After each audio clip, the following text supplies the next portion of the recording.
Boa noite, meus amigos, como que vocês estão? Espero que vocês estejam bem, que nós estamos bem, graças a Deus. Hoje estou aqui, quero fazer um vídeo à noite para vocês verem como que é a noite no sítio. Aqui na chácara, não é sítio, né? Mas é na roça.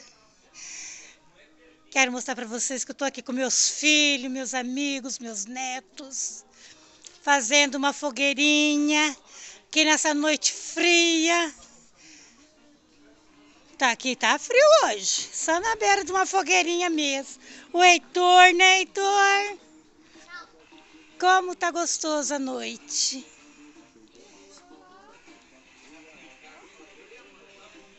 Como que é bonita a noite aqui, ó, o luar. Não tem lua!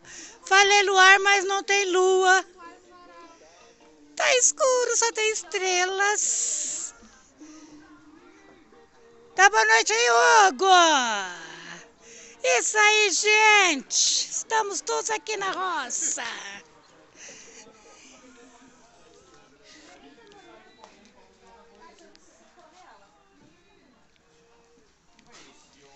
Né, Heitor, Lívia? Estamos aqui de novo, no mesmo churrasqueira de domingo. Meu genro.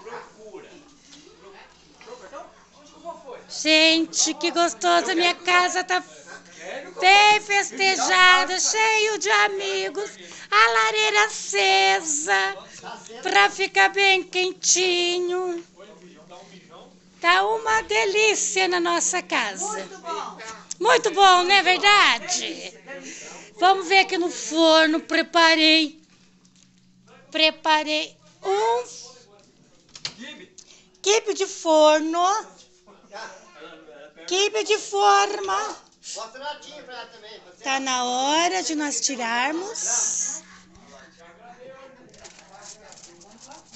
Tá na hora de nós tirarmos o papel alumínio para nós dourar mais um pouquinho. Como que está bom. Mais uns 10 minutinhos para dourar. Mais uns 10 minutinhos, está pronto o nosso quibe de forno. Muito bom. Né, Heitor? Não.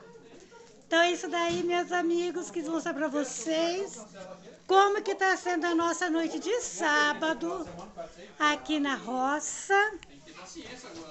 Muito gostoso, frio, muito frio aqui, viu? Mas estamos curtindo uma fogueirinha. Tá uma delícia.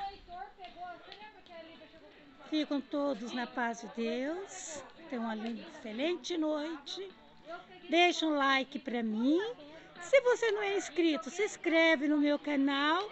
Serão bem-vindos. Tenham boa noite, beijinho. Até o próximo vídeo.